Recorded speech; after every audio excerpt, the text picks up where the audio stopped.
चौंकते हुए अमर की तरफ देखा तो पाया कि अमर सीट पर बैठे बैठे ही सो चुका है।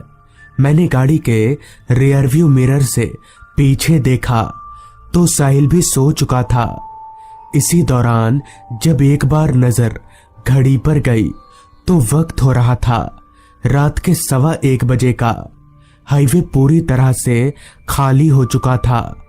कुछ देर चलने के बाद ही हमारी कार NH-66 पर पहुंची। हालांकि ये हाईवे भूतिया हाईवे के नाम से देश भर में मशहूर है, मगर मैं इन सारी बातों को एक सिरे से नकार देता हूं, क्योंकि मैं इस रास्ते से सैकड़ों बार आना जाना कर चुका हूं। मुझे तो आज तक ऐसा कुछ भी नहीं दिखा। भले वो रात अमावस की थी, मगर चांद निकलने या ना निकलने से भूत का क्या लेना देना। यही सोचकर मैं बिंदास होकर गाड़ी भगाए जा रहा था। उस रास्ते पर गाड़ी तो दूर, एक लाइट का खंभा तलक भी नजर नहीं आ रहा था। बस जंगल और घना जंगल ही नजर में आ रहा था। अभी मैं कार ड्राइव कर ही रहा था कि तभी मुझे रास्ते के एक किनारे पर कोई आदमी खड़ा नजर आया। मैले कपड़े, बिखरे बालों वाला वो आदमी हमारी कार को देखते हुए अपने हाथों से कुछ इशारा कर रहा था। हालांकि वो इशारा लिफ्ट मांगने का नहीं था, मगर उस आदमी की हालत देखकर मुझे लग रहा था कि उसे मदद की जरूरत है। लेकिन किसी भी अनजान आदमी के लिए इस तरह से गाड़ी रोकना ठीक होगा या नहीं, मुझे समझ नहीं आ रहा था। लेकिन थोड़ा सोच विचार करने के बाद मुझे गाड़ी रोकना ही ठीक लगा। लिहाजा मैंने कार को ठीक उस आदमी के बगल में रोका और उस तरफ, यानी जिधर अमर बैठा हुआ था, उस तरफ की खिड़की का कांच गिराते हुए उस आदमी से कहा, क्या बात है, कोई दिक्कत? इस पर उस आदमी ने एक नजर अच्छे से देखने के बाद मुझसे कहा, आगे खतरा है, आज अमावस की रात है, इस वक्त आगे जाना ठीक नहीं है। उस आदमी से इतना सुनकर ही बिना कुछ बोले मैंने गाड़ी को आगे बढ़ा लिया, क्योंकि मुझे समझ आ गया था कि ये किसी होटल का एजेंट है। दरअसल एजेंट लोगों का यही काम होता है, लोगों को डराकर होटल में रुकने के लिए मजबूर करना और पैसे लूटना। मगर मैं इन सब ठगबाजों के चक्कर में पड़ने वाला नहीं था। चलते चलते अब हमारी गाड़ी कशेड़ी घाट इलाके में पहुंच चुकी थी। उस इलाके में रोड बाकी इलाकों के मुकाबले थोड़ा ज्यादा संकरा था, क्योंकि रास्ते के अगल बगल का जंगल फैलते फैलते रास्ते तक आ चुका था। अभी मैं उस रोड पर गाड़ी चला ही रहा था कि अचानक मेरी कार के सामने से कोई आदमी रोड पार करने लगा।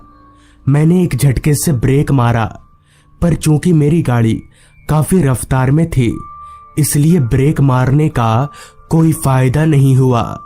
तब तक मेरी कार उस आदमी को टक्कर मार चुकी थी। गाड़ी रुकते ही मेरा पूरा बदन कांपने लगा, ये सोचकर कि मैंने एक आदमी को टक्कर मार दिया है। मुझे समझ नहीं आ रहा था कि अब मैं क्या करूं।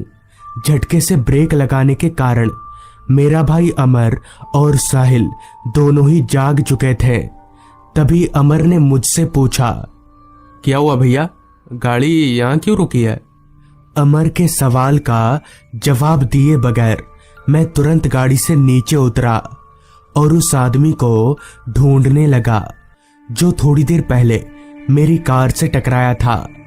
मगर कार के बाहर मुझे कहीं कोई आदमी नजर नहीं आ रहा था। मैंने कार के नीचे भी देखा, मगर वहां कोई आदमी नहीं था। ये वहम तो नहीं हो सकता था, तो फिर वो आदमी गया तो गया कहां? बहुत ढूंढने के बाद भी जब वो आदमी मुझे कहीं नहीं मिला, तो मजबूरन मुझे इस घटना को अपना वहम मानना ही पड़ा। जिसके बाद मैं वापस से अपनी कार में आकर बैठा, तो मेरे कार में आते ही मेरे भाई ने मुझसे दोबारा पूछा, क्या हुआ भैया, गाड़ी के बाहर किसको ढूंढ रहे थे आप? मगर अपने भाई को मैंने कुछ भी बताना ठीक नहीं समझा, ये सोचकर कि खामोखा वो भी डर जाएगा। जिस पर मैंने अपने भाई से कहा, कुछ नहीं, तुम लोग सो जाओ। और इतना बोलकर मैंने गाड़ी को आगे बढ़ा लिया। मैं अभी भी उसी ख्याल में खोया हुआ था कि आखिर वो आदमी गया तो गया कहाँ। इतनी जल्दी कोई चोटिल इंसान उठकर जा भी नहीं सकता। ऐसा भी नहीं था कि मैंने गलत देखा हो, टक्कर तो सच में हुई थी, क्योंकि मेरी गाड़ी का बोनट थोड़ा चपटा हो गया था। इसका मतलब साफ था कि टक्कर हुई है। यही सोचते सोचते अभी मैं कार चला ही रहा था कि तभी पीछे वाली सीट पर बैठे साहिल ने मुझसे कहा, भैया ये अंकल आपसे कुछ बात करना चाहते हैं।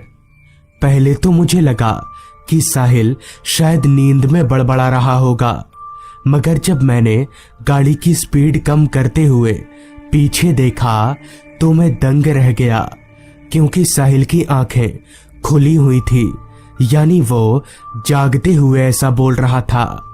मगर गाड़ी के पीछे मुझे साहिल के अलावा और कोई भी नजर नहीं आ रहा था। तो फिर साहिल किसकी बात कर रहा है?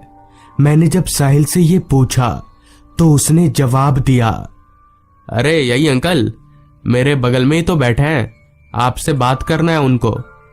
साहिल की ये उल्टी सीधी बातें सुनकर जहां एक तरफ मुझे गुस्सा आ रहा था, तो वहीं दूसरी ओर मेरा छोटा भाई अमर डर रहा था। तभी मैंने साहिल से गुस्सा होते हुए कहा, साहिल चुप कर, अमर डर रहा है। मेरे इतना कहने पर साहिल चुप तो हो गया, मगर वो कुछ देर की ही खामोशी थी। थोड़ी देर बाद ही साहिल अपने बगल में देखते हुए खुद से ही कुछ बड़बड़ाने लगा, जैसे वो किसी से बातें कर रहा हो। मुझे समझ नहीं आ रहा था कि आखिर इस लड़के को हो क्या गया है।